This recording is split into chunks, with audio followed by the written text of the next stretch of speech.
সৌজন্যে কমিশন, সৌজন্যে জনগণ, সৌজন্যে রাজনৈতিক দল। সম্ভবত সবার সদিচ্ছাতেই প্রথম দফার ভোট মিটল প্রায় শান্তিতেই। সারাদিন বেশ শান্তিপূর্ণভাবেই ভোট হচ্ছে, কোনো অসুবিধে নেই। সবাই ভালোভাবেই খুশি মেজাজে ভোট দিয়ে যাচ্ছে। প্রচুর সিকিউরিটিও আছে চারিদিকে। অন্যান্য বছরের তুলনায় এবছর খুব সুন্দর ভোট হয়েছে, খুবই সুন্দর নিরাপত্তা, কোনো বাইরের কেউ প্রবেশ করতে পারে না ভিতরে। এবারে কোথাও কিছু নাই, সুন্দরভাবে ভোট হয়েছে, একবারে সুস্থভাবে আমাদের ভোট হয়েছে। ভোট হবে অবাধ এবং শান্তিপূর্ণ। পশ্চিমবঙ্গ নিয়ে এই দাবি বারবার করেছে নির্বাচন কমিশন। সেই মতো কমিশনের একের পর এক বজ্র আঁটুনি বুথে এবং বুথের বাইরে। প্রথম দফার ভোটে 16 জেলায় 152টি কেন্দ্রে নেমেছে প্রায় 2400 কোম্পানি কেন্দ্রীয় বাহিনী, অর্থাৎ 2,40,000 জওয়ান। চারিদিকে তাদের কড়া নজরদারি। পথে নামে আধা সেনা সাঁজোয়া গাড়ি। 152 অ্যাসেম্বলি সিট ছিল, প্রায় 45,000 বুথ ছিল। সবই বাইরে এসছেন, ভোট দিয়েছেন, নির্ভয়ে ভোট দিয়েছেন। অ্যান্ড আমি অনেক জায়গা থেকে খবর পেয়েছি কি ওরা they are quite happy with the arrangements. Incidents भी খুব কম হয়েছে। আমি ধন্যবাদ জানাচ্ছি অল দ্য পলিটিক্যাল পার্টিসকে, অল দ্য স্টেক হোল্ডার্সকে, যারা ফেয়ার ইলেকশন, পিসফুল ইলেকশন করার জন্য আমাদের সাহায্য করেছেন। হ্যাঁ, শান্তিপূর্ণ ভোট আমরাও চাইছিলাম যাতে প্রত্যেকবারই এরকম শান্তিপূর্ণ হওয়া উচিত, কিন্তু কোনো কোনো জায়গাতে হয়, এখনো হয়তো হয়েছে কিন্তু আমরা খবর পাইনি। তবে শান্তিপূর্ণ ভোটটা হওয়া দরকার, প্রত্যেকবারই সমস্ত জায়গাতেই হওয়া দরকার। আমার বয়স 50-এর উপরে একটুকু, কিন্তু এত সুন্দর নির্বাচনের এই যে এবারে ভোট যেটা হচ্ছে সে সবচেয়ে পিসফুল নির্বাচন, এই মানে কোনো প্রকার কোনো প্রবলেম নেই। কোনো দলের কোনো নেতাকেই এবার দাপাদাপি করতে দেখা যায়নি, বরং দেখা গিয়েছে সৌজন্য। খড়গপুর সদরের বিজেপি প্রার্থী দিলীপ ঘোষ, তার প্রতিপক্ষ তৃণমূলের প্রদীপ সরকার। এদিন ভোটে বেরিয়ে দুজনের দেখা, দুজনের মুখেই হাসি। খুব শান্তিপূর্ণ ভোট হয়েছে, এটা নিঃসন্দেহে খড়গপুরের মানুষের জন্য ভালো। কেমন ভোট হলো দাদা? সত্যি ঠিকই বলেছেন। 10 বছর ধরে একসঙ্গে কাজ করছি, দারুণ। এটাই বাকি ছিল, লাস্ট সিন, কনক্লুশন। দলের বিরুদ্ধে কোনো অভিযোগ আছে নাকি আপনার? কোনো বিরুদ্ধেও নেই, দলের বিরুদ্ধে নেই। এখানে ও দল থেকে দাঁড়িয়ে আমি আমার দল থেকে খড়গপুরের লোক ঠিক করবে কাকে ভোট দেবে। আরে ছোট্ট শহর, ঘোরাঘুরি করে রোজ দেখা হয়। আমি গাড়িতে করে যাচ্ছি, হঠাৎ থেকে পেছন দিয়ে যাচ্ছে, ও দিলীপ দা, দেখি প্রদীপ দা স্কুটার নিয়ে যাচ্ছে পেছনে। এটাই আমাদের রাজনীতি, আর এটাই সারা পশ্চিমবাংলায় হোক, আমরা চাই। বাঁকুড়া তালডাংরা বিধানসভা কেন্দ্রেও সৌজন্যের ছবি।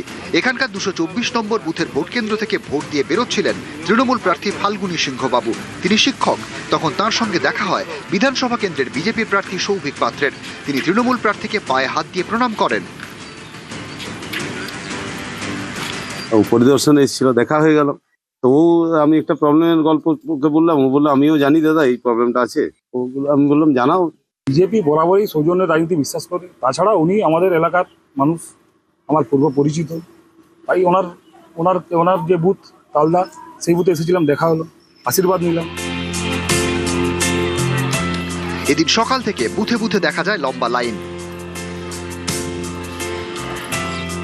লাইনে দাঁড়িয়ে ভোটাররা গণতন্ত্রের উৎসবে সামিল হন।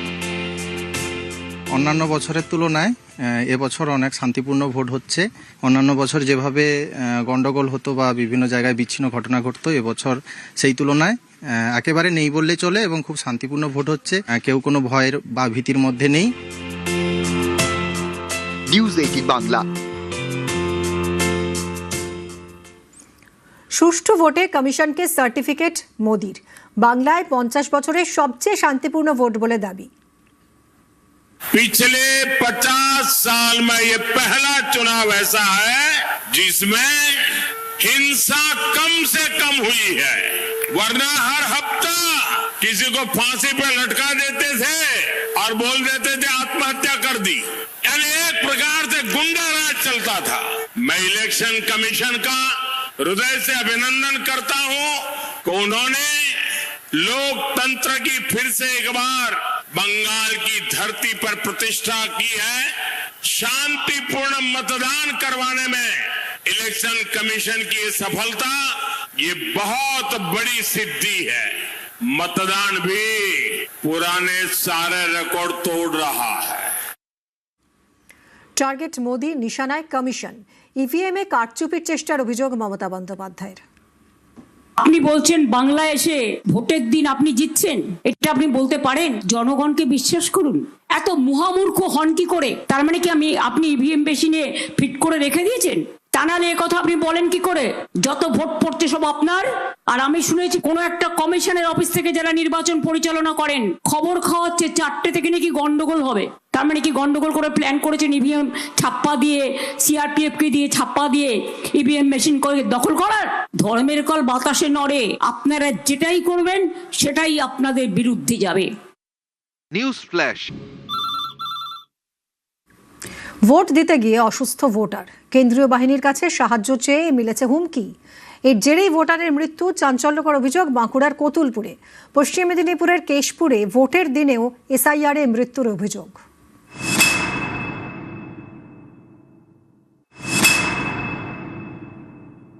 উনি ভোট দিতে যাওয়ার যে ওইখানে যে অসুস্থ হয়ে যায়, গাড়ি খোঁজা হলো যে অসুস্থ হয়ে গেছে, বলছেন না ওকে গাড়ি দেওয়া যাবে না। আমাদের গাড়িতে জিপিএস লাগানো আছে, মানুষ মরে গেলেও আমাদের ভোট কমিশনের অর্ডার আছে, গাড়ি দেওয়া যাবে না। ধমকাধমকি করার কারণে মারা গেছে। বলছে বিজেপি ভোট দিয়েছেন তাহলে গাড়ি দেওয়া যাবে, না হলে গাড়ি দেওয়া যাবে না। কেন্দ্র বাহিনী এরকম আমাদের সাথে খারাপ ব্যবহার করেছে। কেন্দ্র বাহিনীর শাস্তি চাইছি। আর এবং কি বলছে, বেশি এখানে কথা বললে গুলি করে দেবো, গুলি করে মার্ডার করে দেবো। বাঁকুড়ার কতুলপুর বিধানসভা কেন্দ্রের ভোটার কাশেম চৌধুরী, বয়স 81। বৃহস্পতিবার ভোট দিতে গিয়ে তিনি মারা যান। পরিবারের দাবি, বাড়ি থেকে প্রায় 4 কিলোমিটার দূরে ভোট দিতে যান বৃদ্ধ।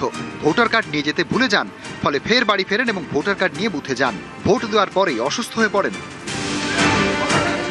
পরিবারের বিস্ফোরক অভিযোগ, কেন্দ্রীয় বাহিনীর থেকে গাড়ি চেয়েও মেলেনি, উল্টে মিলেছে খুনের হুমকি।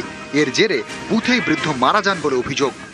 উনি ভোট দিতে যাওয়ার যে ওইখানে যে অসুস্থ হয়ে যায়, গাড়ি খোঁজা হলো যে অসুস্থ হয়ে গেছে, বলছেন না ওকে গাড়ি দেওয়া যাবে না। আমাদের গাড়িতে জিপিএস লাগানো আছে, মানুষ মরে গেলেও আমাদের ভোট কমিশনের অর্ডার আছে, গাড়ি দেওয়া যাবে না। ধমকাধমকি করার কারণে মারা গেছে। বলছে বিজেপি ভোট দিয়েছেন তাহলে গাড়ি দেওয়া যাবে, না হলে গাড়ি দেওয়া যাবে না। কেন্দ্র বাহিনী এরকম আমাদের সাথে খারাপ ব্যবহার করেছে। কেন্দ্র বাহিনীর শাস্তি চাইছি। আর এবং কি বলছে, বেশি এখানে কথা বললে গুলি করে দেবো, গুলি করে মার্ডার করে দেবো।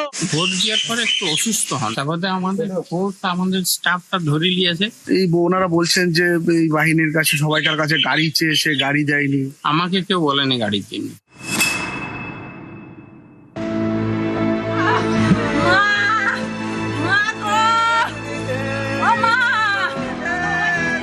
পরিবারের একমাত্র ভোটার, প্রথম দফার ভোটের দিন তাঁরই মৃত্যু।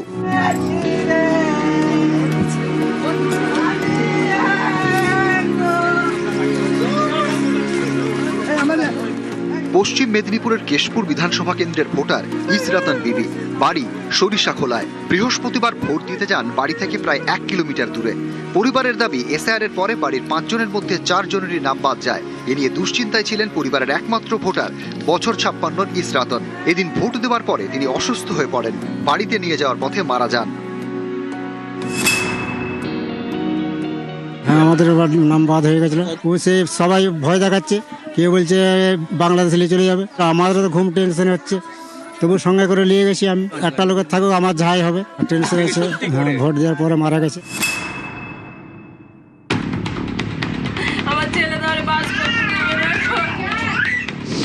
এসআইআর এর নাম বাদ।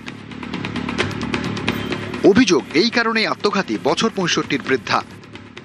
ভোটের নামে লিস্টের নামে স্লিপগুলো দিয়ে গেছে, দিয়ে গেলাম, দিয়ে দেখেই তো ওই জন্যই তো বলছে আমার নামে লিস্টের নামে দেয়নি বলে ওই জন্য কেটে দিয়েছে, তাহলে আমাকে বাংলাদেশ পাঠিয়ে দেবে।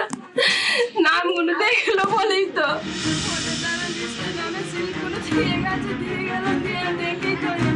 হুগলির সপ্তগ্রাম বিধানসভা কেন্দ্রে 29 এপ্রিল দ্বিতীয় দফায় ভোট। সপ্তগ্রামের দাঁতপুরের বাসিন্দা রবি মাঝি, এসআইআর তাঁর নাম বাদ গিয়েছে। পরিবারের দাবি, এ নিয়ে দুশ্চিন্তায় ছিলেন বৃদ্ধা। বৃহস্পতিবার সকালে বাড়ির পাশের আমবাগান থেকে তার ঝুলন্ত দেহ উদ্ধার হয়। নাম বাদ যাওয়ায় আতঙ্কে ছিলেন। তার জেরেই আত্মহত্যা বলে দাবি পরিবারের। এমনি ভোটার কার্ডে আমাদের জুনটা কাগজ দিয়ে গেল, স্লিপটা এমনি দিয়ে গেল, বলছে বাবু তোদের দিকে আমাদের দেয় না। তখন থেকে টেনশনটা বেশি ধরে গেছে, না বাংলাদেশ পাঠিয়ে দেবে, ওই জন্য ওই চিন্তা করতে।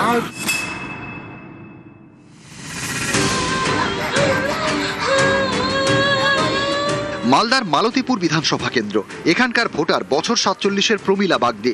বৃহস্পতিবার তিনি ভোট দিতে যান। পরিবারের দাবি, ভোট দেওয়ার আগে বুথের ভেতরেই তিনি অসুস্থ হয়ে পড়েন। স্থানীয় হাসপাতালে নিয়ে যাওয়ার পথে মারা যান। যখন মা ভোট দিয়ে যাবে না, সেই সময় বেহুশ হয়ে গেছে, ওখানে মানে হয়ে গেছে, মাথা ঘুরে গেছিল, দেখছি নাই মা লাইনে দাঁড়িয়েছিল। বীরভূমের সিউড়ি বিধানসভা কেন্দ্র। এখানকার ভোটার বছর 64-র অসীম রায়। বৃহস্পতিবার তিনি বাড়ি থেকে ভোট দিতে বেরোন। পরিবারের দাবি ভোট দিতে যাওয়ার পথেই তাঁর মৃত্যু হয়। ভোট দিতে গেছিলেন, ভোট দিতে যাওয়ার পথেই ওনার হঠাৎ করে শ্বাসরোগ হয়ে যায়। এবার সেই হার্টের সমস্যা থাকার কারণে অ্যাটাক হয়, তারপরে তো তিনি চলে গেলেন।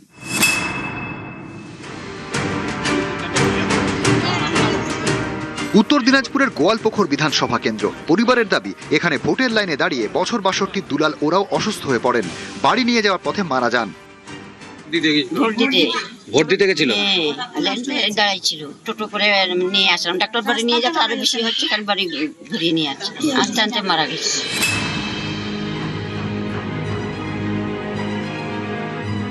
পূর্ব মেদিনীপুরের পটাশপুর বিধানসভা কেন্দ্র। এদিন ভোট চলাকালীন লাইনে দাঁড়িয়ে বছর 60-এর এক বৃদ্ধ অসুস্থ হয়ে পড়েন। প্রত্যক্ষদর্শীদের দাবি গরমে অসুস্থ হয়ে তিনি পড়ে যান, তারপর ঘটনাস্থলে মারা যান। প্রচন্ড রৌদ্রের কারণে উনি হঠাৎ মাটিতে লুটিয়ে পড়ে, তারপর তাকে ধরে হাসপাতালে এখানকার মানুষ নিয়ে যান। তারপরে ওইখানকার ডাক্তার তাকে মৃত বলে ঘোষণা করা হয়। পূর্বাভাস মতোই চড়া রোদে ভোট দক্ষিণবঙ্গে। পশ্চিম মেদিনীপুরের ঘাটাল বিধানসভা কেন্দ্র। রোদ থেকে বাঁচতে এদিন ছাতা হাতে বুথের বাইরে লম্বা লাইন। নিউজ 18 বাংলা।